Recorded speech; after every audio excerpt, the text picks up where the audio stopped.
ก็ดีได้เนาะเอาบ่สร้างเลย รุ่นเดียวกันกับข่อยว่าจัง แม่เราเห็นบ่แม่นบ่ชูชีกันบ่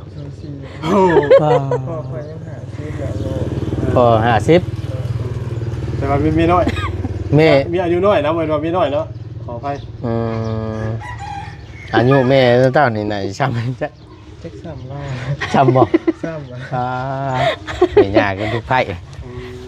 รุ่นเดียวกันได้จากกระ ได้ บอก สิบายคนกัน ไปแล้วที ตึกใจเพิ่นไม่ยากรุ่นเพิ่นยาดอกรุ่นน้อยรุ่นใหญ่กับบ่เกี่ยวกันหรอกเนาะ ความหักแพง นับถือกันแหละให้ได้สัตว์ถึงสิหมู่เห็นว่าอายุช้ำกันแล้วสินั่นบ่ได้เด้เนาะไม่ยากได้ เว้ยมีสาวกันที่ห้องเชียวอะไรนี่ เห็นว่า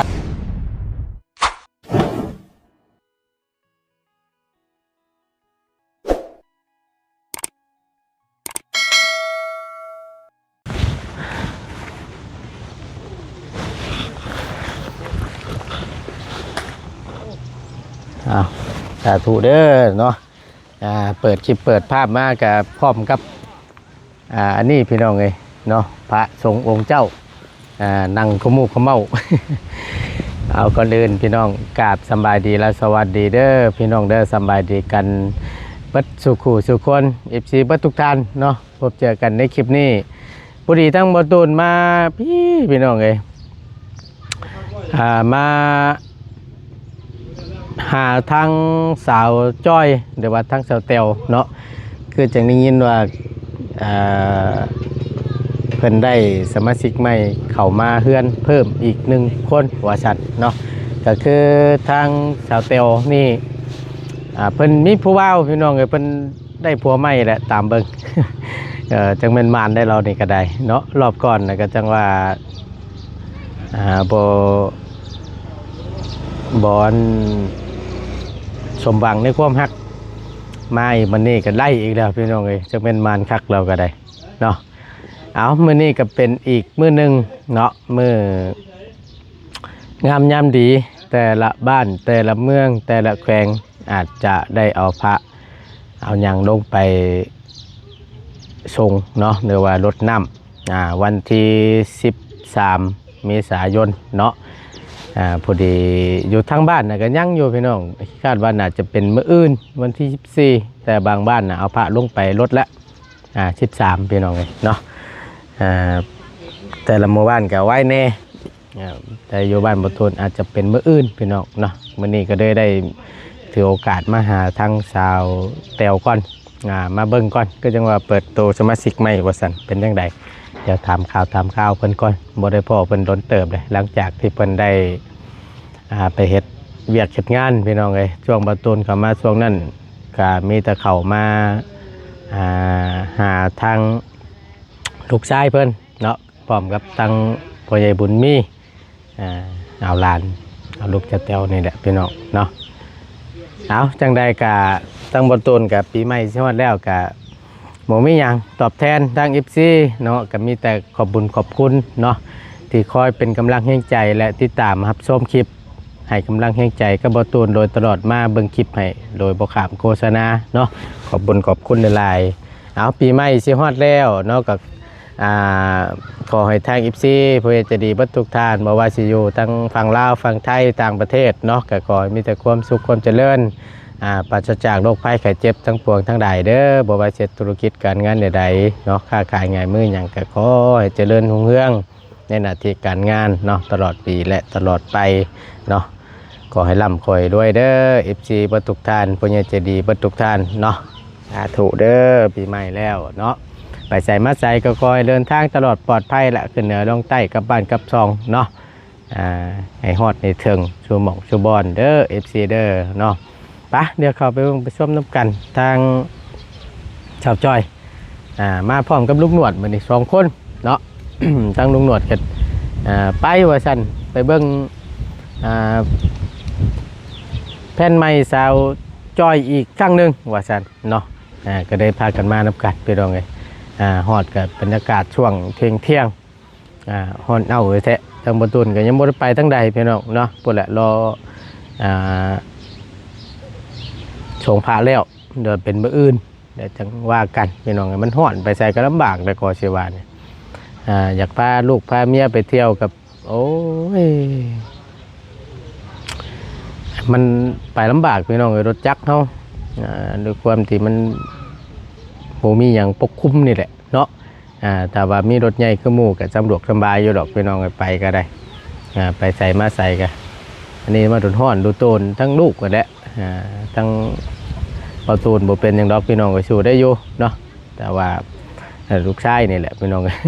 เพื่อสิฮอดแต่ละหม่องแต่ละบอนจุดที่เฮาอยากไปจุดที่อยากพาไปเที่ยวไปชมก็ได้มันรถป้าโตรถจักรคือว่าเนี่ยเนาะเอาปีหน้าผ้าไหมอยู่ดีมีแห้งเนาะบอกปีหน้าผ้าไหมปันเปิ้นชอกรถนอกล่างพี่น้อง เอามีต่ออยู่ดีมีแห้งเนาะสู่ไปนี่แหละตังบ่ตูนก็ได้ปราบใดที่ดินยังบ่ครบหน้าก็สิสู่ไปนี่แหละตังบ่ตูนก็ได้บุญวาสนาฮอดจดถึงก็อาจจะไล่คือหมู่คือครูเนาะแล้วจังว่ากันพี่น้องเลยไปณตอนนี้เข้าไปหาทั้งชาวแตวก่อนเนาะไปพี่น้องเลยโอ้ยเสียดายโกมกไผ่โกมเงี้ยวสาวจอยเด้พี่น้องพอได้ห่มหวานคักปัญญาบาทนี่ตัดทิพแหลกจับใส่อยู่ทั้งใดเลยเฮ้ยพอดีตั้งประตูให้ทั้ง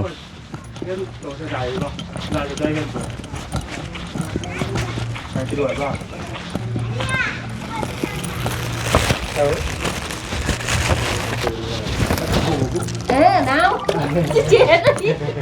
เอามือวันไหนว่าตูนปีใหม่ แม่นบ่ ก็ให้อยู่ดีมีแห้งแหละวันสงกรานต์เนาะเข้ามาหนาวเลย ตายช่างเป็นแทบหมดนี่มาตายละบาทนี่ก็บ่เคยลบกันบ่ดุงงวดได้ดุงงวดเด้อจะได้เดินเอาขนมมาต้อนสีชัยจะได้ก่อนเจ็ดยังไงก็มีแต่สีฮดน้ำเอานี่แล้วให้มันเย็นมันร้อนเนาะดุงเนาะตายช่างเป็นดีนี่เด้ออย่าว่าฉันว่าซี่เด้อเอาเด้ออยู่ดีมีแห้งชาวจ้อยเนาะปีใหม่แล้วเนาะวันสงกรานต์พี่น้องเลยพ่อสำนีบดเปียกลายบ่ได้เด้เอาสำนีพ่อให้เพิ่นอยู่ยากนะเป็นจังไดจ้ะบ้าเนาะพ่อแหละเป็นจังไดใช้คือจังได้ยินข่าวว่าอันนั้นบ่ถามก่อนได้บัตรนี่ขออนุญาตได้พี่น้องเด้อชุ่มชื่นเนาะเนาะบาทนี่หัวยังไงเสือนะก็เอาเงินใส่แล้วมักเรื่อยหรือมักเชอรี่นี่นะมักเชอรี่มักเชอรี่บางทีว่าเนาะก็ยังเนี่ยลูกก็ยังนี่อยู่คืออันว่าตัวน้อยว่าอยู่บอกกันเป็นกันเป็นแถวไปเลยกับใครอยู่เนาะทอดออกก็ได้ให้มันสมุนเป็นฟักเลยเนาะฝนตกก็ใหญ่ตาบนตกเลยปลูกตามยามนี้มันสิตกมีตกเนาะแล้วเนาะใช่ถ่าฝนยามเดือนนี่ถ่าลงไปเจ้ากินน้ำกูเด้อกินข้าวบ่กินข้าวอันนี้จะพักงานนะพักพอนะหยาบเอาทีบ่ได้เลยเนาะนิบไปเนี่ยบ่เปียกบ่บ่เปียกหรอกนิบนั่นแหละผมสิบ่ได้ยินเสียงเดียวบ่ได้ใช่มาว่าไปเปิดฟังแต่บ่รู้นะเนาะโอ้โลมาบัดนี้งามเลยเกี้ยงได้ปลุกปลอยข้าวขึ้นได้เดี๋ยวนี้นะก็บ่มีแนวย่องซับเอาว่าดีได้เนาะลุงเนาะเปิดเพจเวียกอยู่พุ่นไหลพี่น้องไงเอาถามก่อนลุงหนวดถามเขาใช้อะไรมากินนี่จะรถได้ถามทั้งชาวจอยไปเขาใช้อะไรถามในวันสมาชิกเป็นแล้วมันดีอยู่ตายสั่งดีแท้ดีปันโก้กับปอมในหูเท่นี่ก็ว่าก็เปิดจะได้ว้าวก็โหเขาเสียใจอย่าบอกฉันได้เห็นว่ากันเนาะ บ่เปิดแต่ว่าเอามาเสื่องในเฮือน เนาะ แล้วก็มาเล่น จักสิเสียใจซำใดบาดนี้ โอ้จากเป็นที่ดีเอาเดี๋ยวทางอันประตูนสิถามก่อนเป็นจังไดเวียกการงานอยู่หม่องไปเฮ็ดก็โอเคอยู่แล้วว่า ก็ได้อยู่แต่พญาติเฮาแต่มันบ่สะดวก พญาติบ่ได้เฮ็ด จากอะไรกำเพาะจากอะไรต้นส่งขึ้น กระเพาะ ความดันนั่นแหละ หน่อยมีหลายโรคแท้จ่อย ทั้งกระเพาะทั้งช่อง ด้วยก็กินอาหารทะเลบ่ได้ อืม ไปหอดบ่จักปลาหมึกบ่จักหอยบ่จักอิหยังกินหมด อืม กินแล้วมันเมื่อยขึ้น ครบเบิดแล้วอยู่หันเดียวแล้วเนาะ ครบพันแล้วมีแต่อาหารแซ่บ อืม ๆบัดสุขภาพตัวติมันบ่ เสีย นั่น กินบ่ได้ พูดแล้วเล่นจอยมีแต่เจียวพริกกันเนี่ยให้เอ้ยแล้วตำให้กินเนี่ยมันแซ่บเพราะว่ากับบอนทางกายบ่ฮับเนาะ แม่น มีแต่ ไปหอดเพิ่นก็อยากกินข้าวลวกมีเอากุ้งใส่ อืม กินแล้วเมื่อยขึ้นมื้อต่อมากินผัดกะเพราปลาหมึกอีกแห้งนักกว่าเก่า อืม ใครแต่ว่ายามอยู่ติดกับหานหั่น อืม ซื้ออยู่หั่น เป็นไปซี่มาตะลุนนะบ่ เป็นส่งบ่ อืม เป็นส่งปี กระเพาะ ละเทื่อก ระเพาะเด้ กระเพาะนี่ประจำ ประจำ เพราะว่าเฮากินหน่อไม้อ อย่าง บ้า ก็ น ได้พี่น้องเอ้ยเนาะเอาลุงอย่าเราเมื่อยตั้งของเฮาก็ได้ลุงเอ้ยตั้งก่อนเนาะแป๊บหนึงยันว่าลุงเมื่อยพี่น้องเอ้ย ตั้งเอาก็ได้ลุงเอ้ยโอเคนั่นแหละโอเคนั่นแหละมันสะดวกสบายได้พี่น้องเอ้ยเนาะ โอ้ตาย เอาคือสั่นแท้โอเคลุงเอ้ยตั้งเอาแหละความตั้งได้อยู่สบายดีพี่น้องนะบ่อน ยัง อ้าวสบายดีแม่ สบายดี พูนสบายดีปะลุงพูนตายแหละอันนี้เนาะบ่ได้พี่น้องเอ้ย บ่ใจจบคลิปว่ะ ว่าจนสิจบคลิปเลย ตกใจหนาว เย็นเพราะว่า เย็น ว้ามนุษย์เหมาะจะได้เฮาเฮ็ดนั่นน่ะบรรยากาศช่วงร้อนๆนี่ เอามือมาเด้อลุงเนาะหน่วยงามยามดี เว้นยังดอกเพิ่นนุ่งไลฟ์ช็อต บ่โอ้ยฮอดอยู่บ่ได้บาด เอาก็มีแต่ว่าคล้ำเอาและได้อาหารการกินก็ได้ ต้นส่งหันรุดแล้วแต่คู่มือนี่กระเพาะกินมาพริกบ่ได้ ตัวกระเพาะนี้เนาะสำคัญแหละโอเคอยู่เนาะอยู่บ่งเหตุการณ์เหตุงานทั้งเอื้อยเพิ่นก็ได้ เลย เพราะว่าทั้งบ่ตูนก็เคยไปซื้ออาหารอยู่ห้านเอื้อยเลยพี่น้องพวกอาหารทะเลเป็นหยังอยู่วังวงเวียนกวางเลยลูก โอ้สวัสดีบ่ แม่นแถวๆนั่นแหละใกล้ๆนั่นแหละ สีแยกไฟแดง ใกล้ๆหมองนั้นเลยเคยไปอุดหนุนห้านเอื้อยได้อยู่พี่น้อยเนาะได้จักเดือนก็อันไปเฮ็ด ในเดือนหนึงกับ1มื้อ เดือนหนึงกับ1มื้อ แดงๆมือ ช่วงนั้นเข้ามากับพ่อตะโมชีไส้นั่นแหละกับประตูแล้ว เลย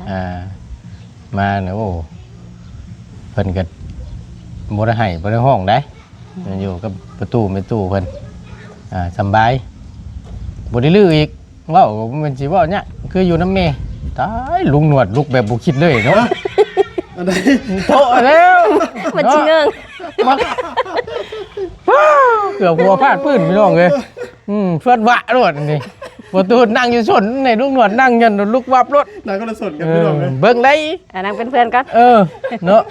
อย่าติงนะจอยติงนี่มันวาบได้ฮะ ชาวนกะมาเรื่องงานจบละเดี๋ยวสิถามเบิ่งบาดนี้ที่ไปที่มานี่แหละไปจังใดมาจังใดคือจังว่าได้มาเพิ่มอีกสมาชิกกันน่ะผู้ว่าบ้านใด คนเก่าหั่นแหละเขามาเล่นน้ำ ผู้เก่า เลย ผู้ที่ว่า ลงมาแง่วหั่นแหละ บ้านลงมาแง้วนั่นบ่ เลย อันที่มารอบเป็นก่อนนะ เลย ไอ้ช่วงนั้นคือจังว่าเลิกไปเลย เดี๋ยวก็ครบไหม โอ้ เกี่ยวมาใหม่อีกบ่น่ะ เลย กลับคืนอีก เลย ว้า เขาไปเลิกกับผู้สาวเขาแล้วเขากลับมาขึ้นอีก เพิ่นไปเลิกกับผู้สาวเพิ่นกลับมาหาตัวคือเก่า เลย ตายสั่งว่าแต่บ้าน ก็ดีนะจอย เลย ใช้อันผู้ทั้งเป็นพ่อเป็นแม่เพิ่นทั้งพุ่นเพิ่นบ่ได้ว่าจังไดบ่ จะแล้วโอ้โหน้ำขาว เนาะคือว่าช่วงนั้นคือจังว่า ไผก็เจ้าว่าน่ะทั้งปู่หรือทั้งย่าเดี๋ยวเพิ่นบ่ พ่อแม่เพิ่นบ่มักปานใด อืม เอ้บ่มักน้องมองได้บ่ และทั้งเพิ่นสิว่าจังได๋ซะมาอีกฮอกปู่แม่ย่าน่ะ ก็ตามใจลูกชายเพิ่นนั่นแหละ เพิ่นได้ลมโอลมจับเจือน่ะบ่ โดย มั่นใจบ่ปานนี้อ๋อดีๆเด้อจ้อยเอ้ย รอบก่อนนะก็คือพี่น้องงูแหละพี่น้องเนาะช่วงนั้นมาจากมือก็ มา4มื้อ 4 มื้อเนาะ บ่แม่นมา4เทื่อ มันมา4เทื่อ เทื่อนี้เทื่อที่ห้า เทื่อที่5บ่สุดนั้นวันวาเลนไทน์ได้เพิ่นมาช่วงนั้น มา นั่น 15มาวันที่15 อืม มาก็บ่บอกกันอีก เนาะมาแบบเซอร์ไพรส์ได้บ่ เลย ตาย มาชบบ่เตียงมาชบ จังหวะเลยบาดนี้ เลย เจอลูกพี่เขาพอดีบาดนี้ ตามบ่รู้จักผู้ใด ฮะ ตามบ่รู้จักผู้ใดบ่เตียงนำผู้ว้าวจะไปใส่แล้ว โอ้ยเนาะตามหารถจักร เลย จักไปทั้งใดแล้วดิ เฮ้ยเด้อพี่น้องเอ้ยใช้อยู่ใช้อันออกมาเบิ่งหน้าเบิ่งตานึกว่าให้เห็นน้ำนึกว่าเห็นว่ากับมายามใดบ่ได้พ่อของเทื่อใด พ่อนะ เออ เฮายังแหละแล้วเฮายังบ่จักคนไผเป็นไผอยู่เหรอ ให้ก็มาวัน เห็นแต่ในคลิป เห็นในคลิป อื บ่ ม อืม ยังบ่ได้พ่ออยู่สิไปอุดไปมุ่นย่างเฮ้ยมาให้เบิ่งนึกว่าเห็นว่าก็ได้เนาะ พ่อติ เออ พ่อนสิความดันขึ้นไปหาหมออีก เออยากอีก ยากอีก โอ้โหย บ่ได้เข้าไปในบ้านบ่ ในบ้านยังบ่ทันไปอยู่หากระบ้าฮอดแล้วก็แวะมาหาเจ้านี่แหละ เดินเอ้ยเรียบร้อยแล้ว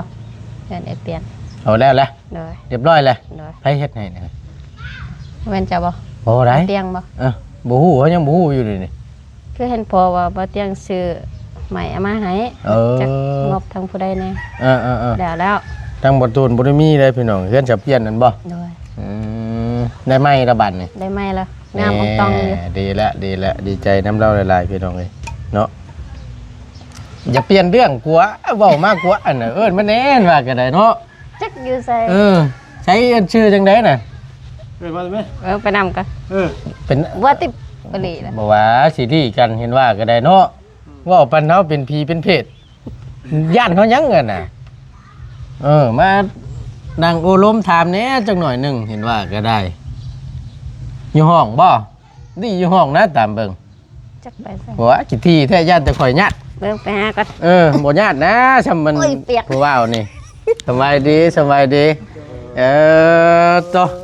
หากะเห็นพี่น้องเอ้ย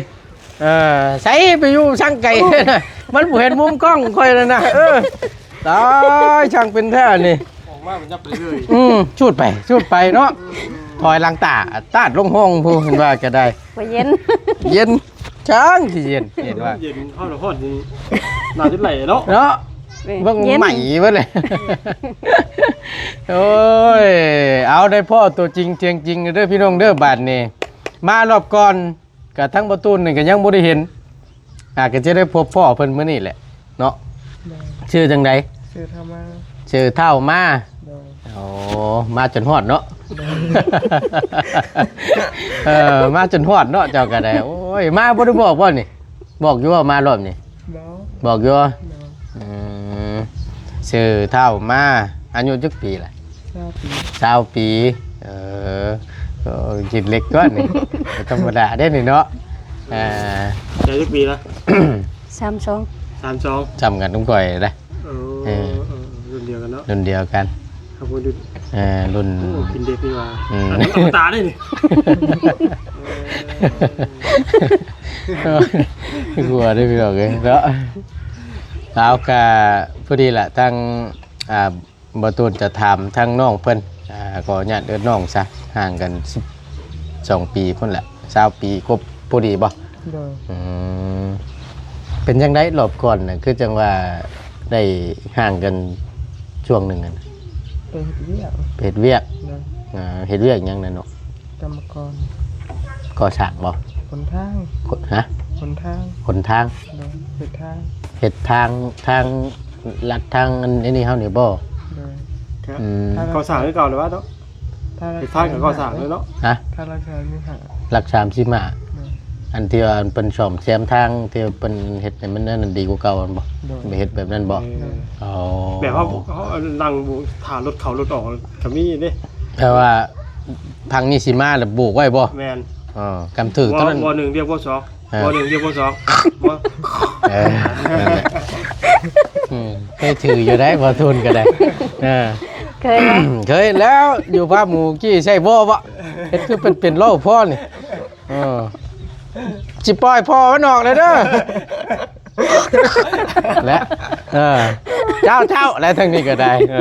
เพิ่นมวยถือโทรศัพท์แหละใส่บ่เอานี่นะโอ้ยขี้ข้านจะถือบ่บางเทื่อปิดไว้ข่อยมันใช่รู้เด้ปิดไว้เรื่องนึงใช่เรื่องนึงใช่ปิดแน่ว่ะ คือบ่ได้ยินแค่เดียว ว่าเพิ่นมาว่าโอ้ยลืมเปิดสินะ คิดแท้เจตนาคักก่อน ติดเอา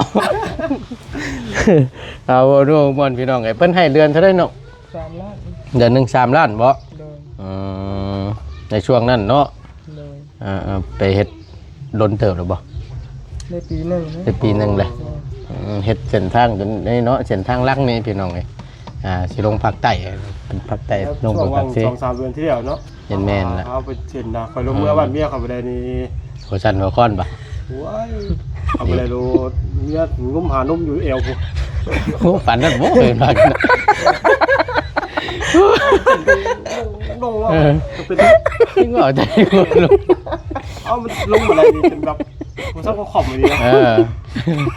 เอาก็นี่แหละเพิ่นก็ชอมแซมมาเลยโอเคละบัดนี้โอ้ยสบายพี่น้องเอ้ย ดีแล้ว งามบัดนี้เนาะ ก็ลงไปเมื่อวานนี่ก็โอ้แดนพักแล้วอ่ะ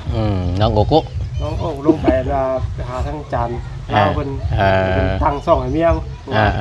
วันนี้บ่ ลงไปพุ่นแหละ โอเคละพี่น้องเอ้ยเนาะเอาคักเอาแน่ได้บัดนี้บ่ โดย มั่นใจบ่ ทำใจ เป็นได้คุยทั้งพ่อทั้งแม่โอเคอยู่แล้วว่าพ่อแม่ โอเค เพิ่นว่ารับได้อยู่บ่ลูกไผ่พุ่น ได้แล้ว ไดโน่คือทางผู้แม่น่ะคือจังว่าช่วงนั้นคือจังบ่ค่อยแฮปปี้ปานใดคือทางสแตลนี่ที่เพิ่นเป็นแม่ห้างนางไม้ลูกติดนำนี่ไปโอ้ลมแล้ว ล้มแล้ว ทางแม่ว่าบ่เป็นหยังเสียบ่ โอเคนะ ทางพ่อนี่โอเคเนาะตอนนั้นแม่แต่ลูกนะ อยากตัวลูกมักแบบใดแม่พ่อแม่ก็มักนำสิบ่ โดย บ่ติบ่เว้าตามชื่อ บอกปกติ บ่ติบ่ โดย อันนี้ถามจากใจเด้พี่น้องเอ้ยเนาะ1มาแล้วก็อายุหลายกว่า2มาก็แถมมีลูกติดมานำ ปกติเนาะ บ่ติเนาะ โดย ดีแล้วสั่นคอยแต่ว่ามักฮักกันอย่าปะอย่าทิ่มกันได้เด้อนักเบาเอาสู่นี่แหละ โดย เฮ็ดได้ไรจ้ะ โมเมนต์ยังพี่น้องเชื่อบัดมักแต่แม่บัดลูกบ่มักน้ำนี่ก็ยากอีกได้เพราะฉะนั้นแล้วฮักแม่น้ำฮักลูกน้ำได้ โดย ถึงแม้ว่าบ่แม่นสายเลือดเฮาอยู่กับจริงแต่ก็ให้ได้โตมาเอาแม่เพิ่นมาเอาแม่เขาแล้วก็ฮักน้ำกันนั่นแหละเนาะ แม่ สองฮักบัดช่องนั่นแหละ โดย ดีแล้วเนาะโอเคอยู่แล้วว่าจอยมั่นใจบ่ฮักที่สุดเลยนี่ฮะ บ่ ไหว ว่าเรื่องอะไรเนี่ย บ่ ก็คบกันเบิ่งก่อน สิบ่หาทางหนีเกี่ยวว่าโอ้ยเนาะเราจะเจอตั้งแต่คุยกันมาได้จักเดือนเนี่ย ตั้งแต่วันที่1 เดือน แต่ว่าล้นเติบไปเลยล้นเติบแล้วแต่ก็บ่ได้ให้บ่ได้เครียดกันแล้วว่าที่ผ่านมานี่ก็ได้ 11ก็ร่วมกันธรรมดาบ่แม่นผู้บ่าวผู้สาวร่วมกันธรรม ว่า ดา แล้วก็ยังบ่ได้เปิดอกคุยกันจับเจือบ่ เอาก็เปิดวันที่15 ว้าววันที่15เดือนได้น่ะ 15 กุมภา จะมากุมภา เลยเป็นจากบางบัง โอ้ยเหนื่อยแล้วเดินผ่านนี่ เป็นจากบาง 15 กุมภาก็บอกฮัก อืม บอกฮักบอกขึ้นฮอด ตะกี้เด้ซะ บ่ร่วมกันซื่อๆแหละ บ่ว่าเอาดีนะเนาะ ก็ร่วมกันซื่อ ล้มมือเสือแล้ว ตั้งแต่เดือน11ผ่านมานั่นเลย ล้มมือเสือแล้ว ถามคุยกันปกตินี่ ปกติ ป บ่ได้บอกว่ากินฮอดเด้อน้องกินฮอดเด้อจังซั่นสิบ่มี บ่มี ฮักก็บ่ได้บอก บ่ ล้มกันนั่นเองเนาะ เอ้าเพิ่นก็มีผู้สาวเขาก็มีผู้บ่าว ต่างคนต่างล้มกัน ต่างคนต่างล้มแบบนี้กันนี่นะนี่เนาะ โอ้ยโอ้นั่นเจ้าก็มีว่าวข่อยก็มีผู้สาวยังแบบว่าง่ายต่างคนต่างนอกใจผู้สาวเด้เนาะแต่ว่า โอ้นี่ก็มีหน่อยเนาะ แต่ว่าที่นี่ก็ต่างคนต่างเลิกเนาะ เลย ก็เลยมาคบกัน ก็ได้เปิดอกคุยกันวันที่15กุมภาพันธ์นี่ เลย เดือน2ที่ผ่านมานี่เนาะ เปิดมืออะไรก็เปิดเนาะเปิดมือมันโหลด โอ้จังว่าเจ้าก็ฮู้อยู่เนาะเฮ็ดได้ซะ แทนจังป้า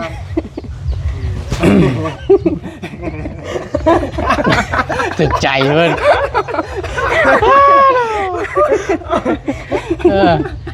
ลุงหนวดเจาะไปว่าถือคอเพิ่นบาดนี่ปะที่แรกคือจังว่าน้ำก็ไหลขี้เหงื่อข้าอยู่มันนี่ไหม้สู้ก็ไปบาดนี่ไหลรวดไหลร่วงบาดนี่นะก็เนาะ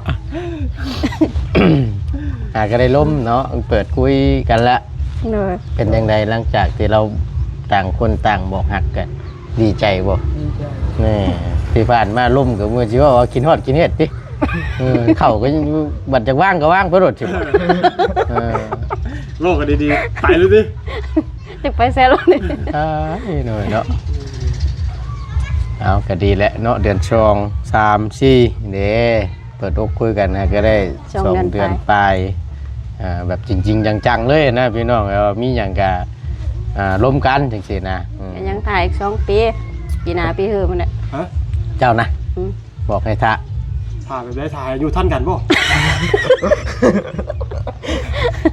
ถ่าย กบกันเบิ่ง ถ่ายแบบได้จ่อย ก็กบกันเบิ่ง นะ ครบได้เห็น คบกันเบิ้งคบกันเบิ้งแบบโอ้ล้มมาโอ้ล้มนอนอยู่เพื่อนพี่ บ่แล้ว ถ่ายช่องปีปุ๊จังไหวคอนได้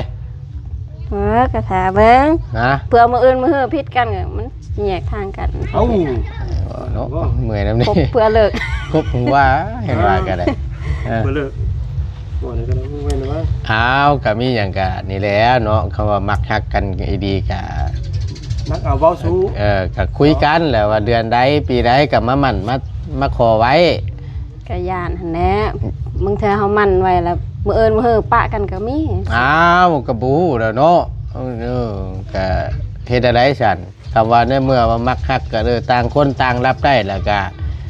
เฮาก็เฮ็ดให้มันถูกต้องฮิตของประเพณีบ้านเฮาหั่นแหละเฮ้ย เลย มันจังสิบ่เป็นขี้ปากคน เลย อันนี้ก็เตือนด้วยความหวังดีนั่นแหละเขาว่านั่นก็คุยกัน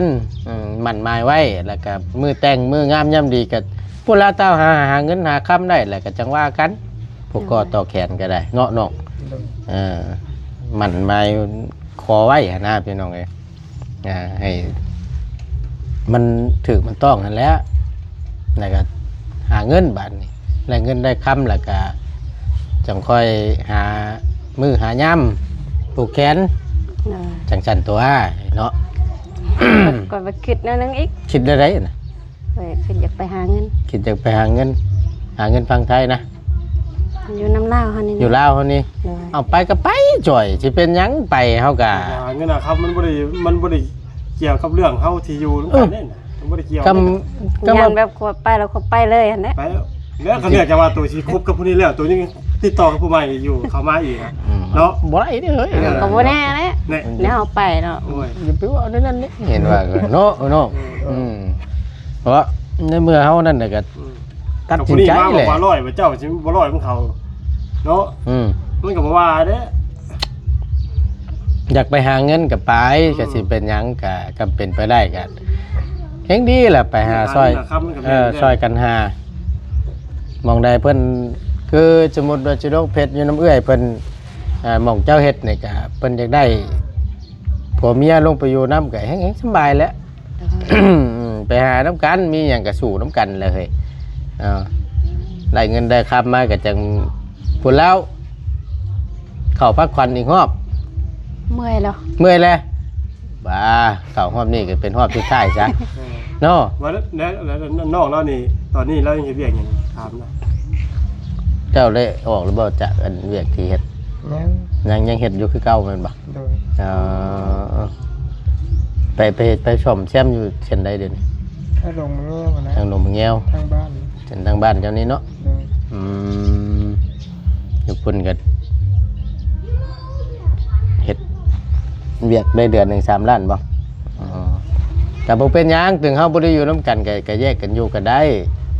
ก็แนมมีหยังก็กินกังหากันอบรมกัน บ้านอยู่บ้านเฮาก็ดีมันง่ายดอกอยู่ไหนก็ไปมาหาสู่กันได้ง่าย แม่น ที่สมมุติว่าถ้าแต้วนี่อยู่สวรรค์เนาะ อืม ผู้นั้นอยู่โรงเรียน มันห่างกันแค่คืบเดียวหนึง ไก่เนาะ เออ เห็นความลุงหนุ่ม มันได้ขึ้นอยู่กับว่าถ้าว่าอันนี้โมเมนว่าอย่างแท้จริงเราสมมติว่าคือแต้วนี่คบกับหมอนี่อยู่แล้วเนาะ และไปเห็นผู้ว่าข้างอื่นแหละไปคบซ่อนดีค่ะแบบชั้นใจตัวผู้เที่ยงทำแบบชั้นตัวนี้อาจมีส่วน โอ้บ่ได้แล้วบ่เฮ็ดแล้วเฮ้ยว่า เนาะเป็น ต่าง ไปได้ คนต่างก็นั่นแต่ก็ว้าวแล้วเนี่ยน่ะ บางที ชั้นมันก็บ่จบบ่สิ้นเทื่อแล้ว เนาะลุง แม่น ไปไม่เลยเปลี่ยนเสื้อผ้านี่ก็บ่ไหวนี่เฮ้ยเห็นว่าก็ได้ เนาะเราผู้งามกันดิงามมีสิทธิ์เลือกไว้ดิต้องคนต้องมีคนเราต้องมีจริงคบจริงใจเช่นกันต่อกันถ้าว่าจริงใจเช่นกันต่อกันแล้วไปกันบ่ได้ไปกันบ่รอดดีๆเนาะทั้งว่ากันแม่นบ่อันนี้ยังบ่ได้ฮู้ว่าไผเป็นจังไดเราเห็นผู้นี้อยู่กับผู้นี้คุยกับผู้นี้ว่าบ่บ่มีไผเด้อว่าไปกับผู้นั้นบ่เอาเด้อเฮ้ยเนาะคืออย่างที่ผ่านมาคือแต่ว่าเนี่ยต่างคนต่างมีมาคบกันเนาะแล้วสิว่าเป็นอีกกลับไปบัดสิไปเป็นอีกแบบซั่นอีกทุกตัวก็สิบ่มีความสุขจักเทื่อแม่นบ่ นี่ฟังสมัยอ้ายได้นี่ฟังกันคักนวดนี่ สนใจคนที่ทุกข์ใจกับเป็นตัวเองทุกข์อย่างก็ตัวเฮ็ดเองตัวสร้างเองเนาะไม่ได้เกิดจากคนอื่นนะเพราะว่าตัวเสวียงไปหาเรื่อยๆตัวบ่ได้มีจุดยืนของตัว อยากแนะนำหั่นแหละเนาะคือณตอนนี้ก็คำว่าต่างคนต่างเชื่อใจซึ่งกันและกันแบบเฮาพร้อมตัดสินใจจะสร้างครอบสร้างครัวไปนำกันแล้วก็ให้มุ่งใส่ตัวนี้ซะแล้วก็พากันช่วยกันหาเงินหาค่ำเก็บเงินเก็บค่ำแล้วก็ได้มาแล้วก็ผูกคอต่อแขนแต่งงานให้มันแล้วมันทั่วเนาะ ต้องเฮ็ดใหญ่อึกกระเดิกเนาะ เฮ็ดจำเอามีนั่นแหละให้มันแล้วฮีดแล้วคล่องนี่แหละ ที่เฮ็ดบ่อยากผูกคอต่อแขนเฮ็ดขี้ในคลองทั้งบ้านน้ำเมืองน้ำไอ้ตามพี่ตามคลองต่อแขนในโฮมบ้านเฮาเนาะ แม่น แล้ว ประเพณีบ้านเฮาจักเนาะพอเพิ่นบ่ท่วงบ่ถามเฮ็ดมันถึกมันต้องนั่นแหละ พอได้เดี๋ยวเพิ่นสิว่าทางนั้นซักแงกๆอยู่อ้อเฮาแตวออกหัวบ่แต่งแล้ว ยากเด้ติมานี่ผู้ใหญ่บุญมีฮู้อยู่บ่นี่ฮะ โอ้แล้ว ฮู้แล้วบ่โอ้มาฮอดเทือนฮอดชาตินี่โอ้ก็เป็นลูกสาวเฮานี่ก็ยก ถือว่า บ่ยอมได้เฮา ถามจะเชื่อได้หามือหายาม ไป บ่ บุ ได้ ญ เนาะ อยู่ช่วงนี้เพิ่นบ่ว่าง ไผบ่ว่าง พอ พ่อบ่ว่าง บ่ว่างแบบใดน่ะ เพิ่นไปบุญ เพิ่นไปบุญ เลย บุญยังไงบุญ เพิ่นบุญอยู่บ้านมันกกตาล ไปแต่วัน เพิ่นบ่ว่างหามื้อสิบ่หรือว่าเดี๋ยวใด บ่ เพิ่นบ่ว่างมาลินน้ำ บ่ เพิ่นเนาะใช่ล่ะ ก็เดี๋ยวว่างหามื้อนะโอ้ยบ่ได้เด้เนาะเห็นเนาะเห็นว่าก็ได้ อันถามยอดอีกสักหน่อยนึงอันคือทางเฮือนน้องมีจักคนนั่นอยู่ในเฮือนนั่น 5 คน มีพี่น้องนํกันหาคน โดย ต่างคนต่างมีครอบมีครัวเปิดหรือบ่ ยังบ่มีไผ ยังมุ้ยไปมีครอบมีครัว ยัง ป้าบ่เต็มอยู่เพื่อนนั่นบ่ อยู่ในเฮือนนี่แหละ บ่ได้ไปหาเงินอยู่ฝั่งไทยบ่ บ่เข้าโรงงานน้ำตาลไอ้พวกก็ ไอ้กกน่ะเพียรเวียกอยู่โรงงานน้ำตาลนี่ โดย คนที่สองนี่ ข่อยนะคนที่สอง บ่ โดย แต่ว่าคนที่สองเป็นน้องนี้ โดย คนที่สามยังน้อยอยู่บ้านนี่3 4 ทั้งสามคนอย่างน้อย เอานึกว่าน้องเพิ่นเป็นลูกชายหล่าจังซี่ได้โมเมนต์เนาะ บ่แม่น อืมคนที่สองน่ะมันเจ้านี้ โดย ผู้กกนั่นยังผู้ชายบ่คนนั้นกะ ผู้ชาย ยังบ่ทันมีเมียเนาะ ยัง ก็สิบ่ลื่นกันหรอกจ้ะบ่นี่เช้านี่ก็คงสิ21 22นี่แหละ โดย ประมาณนั้นเนาะ โดย เจ้าพ่อแม่แล้วก็อยู่สิบลาไปเลย จักว่าสิบ่ซ้ำมันลูกนวดจังบ่จัก เอ้าเนาะลูกนวดยัง40แหละก็ดีได้เนาะเอาบ่ซังแหละ รุ่นเดียวกันกับข่อยบ่จัก แม่เราเห็นบ่แม่นบ่ ซ้ำ ชูชีกันบ่ ซูซี โอ้ พ่อคอยยังหาชีวิตแล้วโล พอ50 แต่ว่ามีน้อย แม่ มีอายุน้อยนะเหมือนว่ามีน้อยเนาะขออภัย อายุแม่เจ้านี่ไหนช้ำจะ จักซ้ำเล่า ช้ำบ่ ซ้ำวะ แม่ยากันทุกไผรุ่นเดียวกันเด้จากกระ เลย บอก สิ นั่ บาย น คนกัน ไปแล้วติ ตึกใจเพิ่นแม่ยารุ่นเพิ่นยาดอกรุ่นน้อยรุ่นใหญ่ก็บ่เกี่ยวกันหรอกเนาะ กับความหักแพง นับถือกันแหละให้ได้สั่นถึงสิหมู่เห็นว่าอายุช้ำกันแล้วสินั่นบ่ได้เด้เนาะแม่ยาได้ เว้ยมีสาวกันที่ห้องเซียวอะไรนี่ เห็นว่ากัน เจอแล้ว พวกคืออันลูกกับน้องชายอันหมู่เดียวกันเลยเนาะลูกกับน้องชายนี่กี่นี่แบบว่าเป็นหมู่เดียวกันอยู่แต่ว่าพ่อไปเอาน้องอีกคนนึงนะเป็นลุงเนี่ยเป็นน้องชายนี่เวลาไปเอิ้นนี่ตะกี้นี่ถ้าเอิ้นตะหนาพอเฒ่าไม่เฒ่านี่หัวม่วมๆแล้วตะกี้นะแต่ชั่วโมงนี้บ่เป็นแล้วชั่วโมงนี้บ่เป็นหยัง อยู่เป็นบ่ก็เหมือน เป็นโอ้หมู่ก่อนนี่บ่ได้เด้แต่ว่าเขาออกข้างนอกเขาเอิ้นกันได้อยู่แบบว่าบอกขออภัยนะพี่น้องเนาะจังว่าคือตกตัวอย่างคือเจ้าข่อยสิแหละออกข้างนอกเขามึงเชียวจังซั่นสิได้เว้ยเพราะว่าเขาเป็นหมู่เดียวกันเด้แต่ว่าบังเอิญถ้าเกิดเป็นน้องสาวตัวซิ ประมาณนั้น แต่ว่าพ่อโตหน้าไม่เท่าพ่อทำไม่เท่าแล้วบอกบ่ได้เด้ ครั เจ้า บ ของเชียวบ่ได้เด้ ไป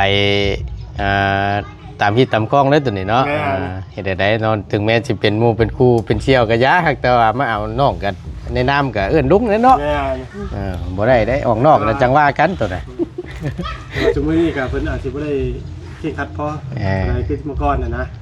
สมัยตะกี้ กับความถือของเฮาแหละ แม่นบนมาอีกบัดนี่เนาะปะปนเจ้าของไปน้ำได้เดี๋ยวนี้คักดีพี่น้องขอโทษขออภัยหลายๆเนาะแล้วเรียกเล่าอย่างใดกับพากันนั่นบ่วิทย์สงกรานต์วิทย์บุญปีใหม่นี่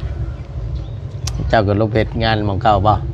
หรือว่าแนวไหน บ่ได้ไปแล้ว ออกมาเลยบ่ซะ หน่อยมันยากนะ มันเป็นไปได้จ่อยยากพญาติซื่อๆนี่บ่ ได้ยากมีงวยคุ้ยนะ บ่อยากน้ำพอน้ำแม่แน่ประหยัดโตแน่ มันขึ้นมาดูด ไปนี่กระถางน้ำก้อนบัด มีทางก้น ออกไปเด้เกินบ่ได้บ่ โอ้ย บ่มีเฮือน เดี๋ยวได้เบิ่ปุ๊บเป็นนอนน้าหรือจัก เฮือนในบ้าน ผูกแขน แม่นบ่ได้ไปเลยสิอยู่น้ำลูก หน่อย สิอยู่น้ำพ่อน้ำแม่บ่คือเจ้าได้ซะ ไปเฮ็ดเวียกคือเก่า ไปเฮ็ดเวียกคือเก่า โดย ดีแหละเนาะ ก็ก็อยู่จังซี่แหละสนักยามให้ยามหน้าก็รับจ้างน้ำบ้านนั่นแหละ บุติได้น้องๆเนาะคือเห็นนั่นแหละชีวิตของการเป็นอยู่ของสะจ้อยก็ได้ โดย ว่าเป็นแบบใดเอาเทื่อปัดเอากันไปแล้วที่น้ำหลังบ่ได้เด้อว่าเจ้านั่นนี่น้ำจำปลากับมุ้ยอยู่ไม่กินแต่กับบ่ให้เว้าได้เด้อ โดย บอกคือทางพ่อทางแม่ก็ฮู้อยู่แล้วว่า ตอนที่คบกันใหม่ก็นั่นเงียบกับว่าชวนพังอยู่แล้วว่าเป็นไหนเนาะมีปิดบังกันนะว่า บ่ได้ปิด แม่น คบกันแล้วบอกรายละเอียดทุกอย่างมาตีบหลังว่าเป็นจังซั่นซี่ก็ มันก็บ่งามเนาะ งามเด้ แต่ว่าแต่ก็ดีแล้วล่ะแต่ว่าหักแพงกันเนาะบ่ตินั่นแนวนี้ก็ในเมื่อเอาแล้วก็อยากให้จางครอบจางครัวอยู่น้ำกันเป็นดนได้เลย3มื้อดี4มื้อไข่ก็บ่ได้แล้วเนาะ ฮะมีแต่ว่าคอยก็ได้หาน้ำกันได้ข่อยกันนะฮ้อนเนี่ย คือกันแหละ อาบบ่ บ่บ่จ้อย ได้น้ำใช่ เอาไว้ก่อนว่าก็ได้เนาะ ก็ยังเย็นหัวอยู่ เย็นอยู่บ่ เย็นนะเนาะ นี่เดี๋ยวจังได๋เนาะ ก็ยังบอกอยู่บ่เปียกหลายเนาะ เอาสำนี้พอนะให้เพิ่นอยู่ยากนั่นนะเปียกลายเดี๋ยวมันสิทั่วแล้วได้ สิเกินอีกแล้ว ว้าเฮ้ยเนาะมันยืงเลย แต่เราไม่จะเอาขอจบคลิปกันเด้อเด้อโดยน้องเด้อ โดย มีหยังกางคอยเว้าไปจากันเนาะโอ้กันปรึกษากันเนี่ยใดว่าสิอยู่กันรอดด้วยเนี่ยใดสิหังสิมี เฮ็ดเอา เฮ็ดเอา สร้างเอา กันเนาะสิแยกทางกันหาเงินแบบใดเนาะเพื่อว่าสิให้ครอบครัวเฮามันดีขึ้นเนาะอบรมกันนั่นแหละบ่มีไผช่วยเฮาได้เด้อ โดย นอกจากตัวที่เฮาเองเนาะคือทางสะจอยเนาะกับเพิ่นก็ที่ผ่านมาก็ถือว่าผู้ใหญ่เพิ่นก็ได้